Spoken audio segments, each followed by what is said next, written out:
আমাদেরকে বিভিন্ন অপারেশনে পাঠানো হইতো। যেমন জামাতের কোনো নেতা তাকে মারবে, আজকে রাত্রে ক্রস ফায়ার দিবে, ওদেরকে কি করে পূর্বেই ধরে না রেখা দেয়, হয়তো পুলিশ লাইনের ভিতরে আর নয়তো এসপি অফিসে। জামাতের যত নেতা আছে, বিএনপির যত নেতা আছে যাদেরকে ক্রস ফায়ার দেখানো হয়েছে, এদেরকে মারার সিস্টেম কি ছিল, আগে আইনা রাখতো।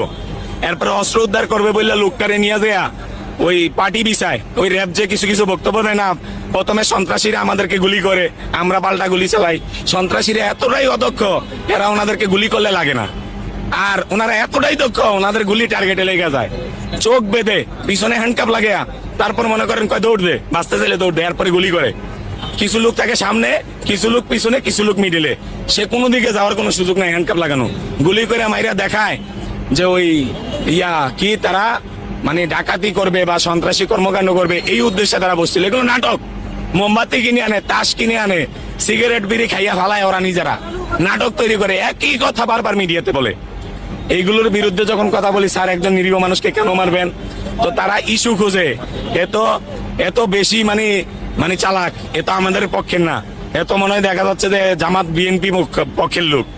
তো দেখা যাচ্ছে যে আমার বাবার মুক্তিযোদ্ধা সার্টিফিকেটের গেজেট বল, এই মর্মে আমার বিরুদ্ধে এলিগেশন দাঁড় করাইছে, আমার বিরুদ্ধে মামলা হয়েছে। স্বাভাবিক মামলা হয়েছে, আমাকে সাময়িক বরখাস্ত করা হয়েছে। আমি জানতে চাইছি, আমি তো রাষ্ট্রের এমন কোনো ক্ষতি করি নাই যেটা জনগণের ক্ষতি হবে, আমাকে সাময়িক বরখাস্ত করতে হবে। স্যার, আমি রানিং চাকরিতে থাকি।